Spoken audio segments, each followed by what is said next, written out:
বারবার ট্রাই করেও perfect pudding বানাতে পারিনি, কিন্তু এবার পেরেছি। কিভাবে বানালাম সেটাই আপনাদের সাথে শেয়ার করব। আসসালামু আলাইকুম, কেমন আছেন সবাই? আশা রাখছি ভালো আছেন। তো আমি এখানে 1 লিটারের একটু কম দুধ নিয়ে নিয়েছি। দুধটাকে আমি গরম করতে দিয়েছি এবং সাথে দিয়ে দিচ্ছি সাদা এলাচ। আমি 2টা সাদা এলাচ দিয়েছি, কারণ এখানে দুধ এবং ডিম ইউজ করা হবে, যেহেতু ডিমের গন্ধটা যেন না আসে। এরপরে আমি দিয়ে দিয়েছি 1 টুকরো দারচিনি এবং সেই সাথে একটা তেজপাতা। এই গরম মশলাগুলো দিয়ে আমি ভালোভাবে মিল্কটাকে জাল করে নিয়েছি। আপনার যতটুকু ঘন করতে ইচ্ছা করে আপনি ততটুকুই ঘন করবেন। তো আমি এই পরিমাণ দুধের জন্য নিয়ে নিয়েছি 4টা ডিম। মেক শিওর করবেন ডিম যেন রুম টেম্পারেচারে থাকে। আর এখানে আমি 1/2 কাপ পরিমাণ চিনি দিয়ে দিয়েছি। এখানে যার যেরকম চিনি ইচ্ছা সেরকম চিনি দিয়ে নেবেন। এরপর আমি একটা কাঁটা চামচের সাহায্যে এটাকে বিট করে নিয়েছি। এটাকে একটু চিনিটা গলে যাওয়া পর্যন্ত জাস্ট আপনি নাড়াচাড়া করলেই হবে, এর বেশি করার কোনো দরকার নাই। তো তারপরে আমি চলে যাচ্ছি ক্যারামেল তৈরিতে। একটা প্যানের মধ্যে আমি 1/4 কাপ চিনি নিয়ে নিয়েছি। নিয়ে আমি এখানে আগেই পানি দিইনি, আমি চিনিটাকে একটু গলিয়ে নিয়েছি আগে। চিনিটা যখন একদম গলে গেছে মোটামুটিভাবে, তখন আমি এখানে 1/2 কাপের মতো পানি অ্যাড করেছি।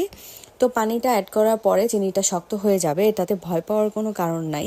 মিডিয়াম হিটে এটাকে জাল করবেন, আর জাল করতে করতে এই শক্ত হওয়া চিনি একা একাই গলে যাবে। গলে যেয়ে সুন্দর একটা কালার আসতে শুরু করবে। চিনি আগে দিয়ে পানিটা পরে অ্যাড করলে ক্যারামেলটা পুড়ে যাওয়ার সম্ভাবনাটা কম থাকে।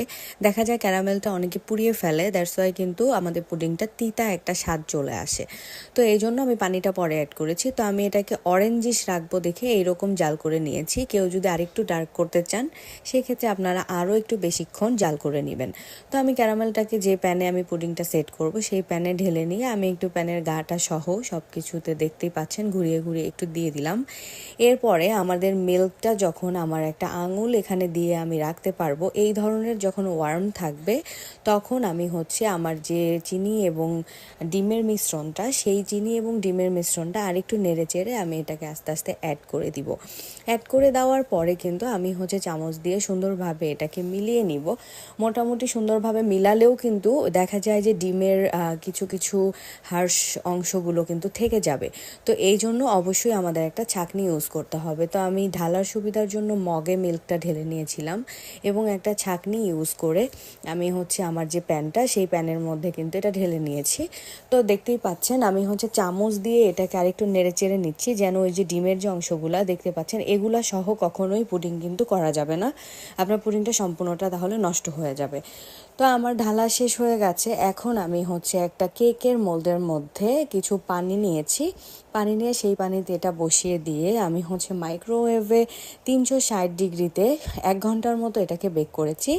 আমি বেক করার পরেও এটাকে ঠান্ডা হওয়ার জন্য, সেট হওয়ার জন্য রেখে দিয়েছি। কেউ যদি বেক করেই সাথে সাথেই সেট করতে চান সেই ক্ষেত্রে এটাকে আরও সময় বাড়িয়ে বেক করতে পারেন।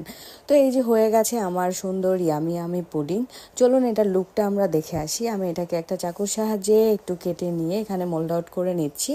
এই কাজটা খুবই আস্তে ধীরে করবেন, বেশি তাড়াহুড়া করতে যাবেন না। তাড়াহুড়া করতে গেলে অনেক সময় দেখা যায় যেগুলো ভেঙে যায়। আর চাকুর সাহায্যে অবশ্যই এটাকে আগে ছাড়িয়ে নেবেন, তারপরে মোল্ড আউট করবেন। তো দেখতেই পাচ্ছেন আমি যে বলেছিলাম অরেঞ্জিশ একটা লুক আনতে চাচ্ছি, তো আমার কিন্তু অরেঞ্জ টাইপের ক্যারামেলটার কালার হয়েছে। আমার ডার্ক কালার একদমই পছন্দ না, এই কালারটাই আমার পছন্দ এবং পারফেক্ট একটা কালার এসেছে। মাইক্রোওয়েভ না থাকলেও কিন্তু সেম ওয়েতে একটা প্যানের মধ্যে পানি নিয়ে সেই পানিতে এই পুডিংয়ের যে পাত্রটা সেটা বসিয়ে দিয়ে আপনারা সেমভাবে পুডিং তৈরি করতে পারবেন। তো আমার রেসিপিটি কেমন লাগলো জানাবেন। ভালো থাকবেন। আল্লাহ হাফেজ।